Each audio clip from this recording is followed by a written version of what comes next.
brothers and sisters, greeting in our name and our Savior Lord Jesus Christ. I thank God for enabling me to join in praising God at this Christmas. Christmas is the greatest birthday celebrated on this planet.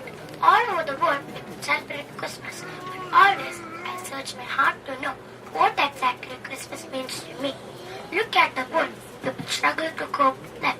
There is strike everywhere. There is division. There is poverty. There is disease. There is calamity. There is civil war. People perish in millions every day. There is no hope of solution. We live in a hopeless society and walks with the mindful of civil war. In this context, what Christmas means to us? Christmas is nothing but a ray of hope for a perishing world. God gave His Son to lift up us from a hopeless condition. He is going to make everything new. Jesus proclaimed a hope for this world.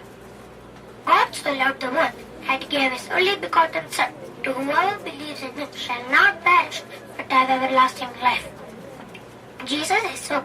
Christmas is the message of hope for a path for hope. This Christmas is hope for a path for everyone. May the good Lord give the message of hope to all of us. Praise the Lord.